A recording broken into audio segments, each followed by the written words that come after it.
السلام علیکم، کیسے ہیں آپ سب سننے والے؟ اللہ پاک آپ سب کو اپنے حفظ و امان میں رکھے۔ اللہ پاک آپ پر اپنی رحمت نظر فرمائے برکتوں رحمتوں والے مہینے میں۔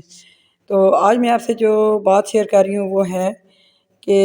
آج سے 1200 سال پہلے کا یہ جو واقعہ ہے یا تاریخی ایک کہانی ہے جو ارطغرل ڈرامے کی صورت میں ہم نے دیکھی ہے۔ کئی لوگوں نے تو کتابیں پڑھی تھی اور کئی لوگوں نے اس ڈرامے کے ذریعے ساری مطلب ان کی معلومات میں اضافہ ہوا ہے۔ تو اس میں ایک چیز آپ نے نوٹ کی ہے کہ یہ جتنے بھی ہیروز ہیں اس میں، جتنے بھی ارطغرل میں دکھائے گئے ہیں، ان سب کی جو خواتین ہیں نا، وہ سب کی سب اپنے گھروں میں قالین سازی، عورتوں کے کپڑے بنانا، مردوں کے کپڑے بنانا، بچوں کے کپڑے اور سویٹریں، ٹوپیاں، گرم جرابیں، سب کچھ اپنے ہاتھ سے وہ دھاگا بنانا، کپڑے سلائی کرنا اپنے ہاتھ سے کرتی تھی۔ تو اس سے ہمیں یہ ملتی ہے کہ اتنے 100 سال پہلے بھی عورت جو ہے نا وہ کام کر کے برسر روزگار تھی۔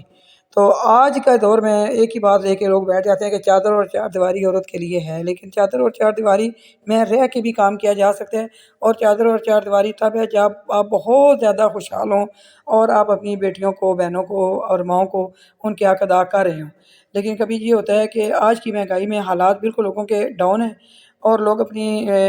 بیٹیوں کو پڑھا کے بھی گھر میں بٹھا لیتے ہیں اور نہ پڑھا کے بھی کچھ کام کرنے کی اجازت نہیں دیتے۔ تو اس سے یہ ہوتا ہے کہ ایک محتاجی کا جو سلسلہ ہے نا، نسل در نسل وہ چلتا آ رہا ہے کہ ماں نے بھی کام نہیں کیا، آگے سے بیٹی نے بھی نہیں کرنا، پھر آگے سے اس نے بیٹی کو بھی نہیں کہنا کہ آپ بھی کوئی کام کرو، آپ نے صرف گھر میں بیٹھ کے گھر کے کام کرنے ہیں، صفائیاں کرنی ہیں اور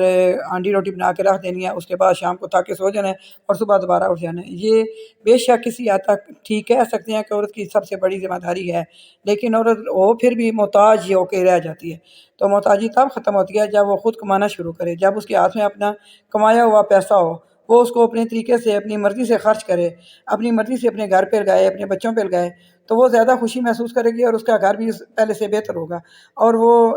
جو بچے جتنا بھی کمائیں نا، وہ بھی جب بڑھاپے میں ماں باپ ان کے اوپر آتے ہیں تو وہ گھبرا جاتے ہیں، کیونکہ ماں باپ تو بچوں کو سنبھال لیتے ہیں لیکن بچے ماں باپ کو نہیں سنبھال سکتے۔ میں نے کئی لوگوں کو دیکھا ہے جو اس لیے رو رہے ہوتے ہیں کہ کاش ہم اپنی بیٹیوں کو پڑھا دیتے یا پڑھا کے کچھ نہ کچھ پاؤں پہ کھڑا کر کے شادی کرتے۔ اگر آپ نے اپنی زندگی میں کوئی اچھا کام کرنا ہے تو وہ یہ ہے کہ اپنی بیٹی کو کام کرنا سکھائیں،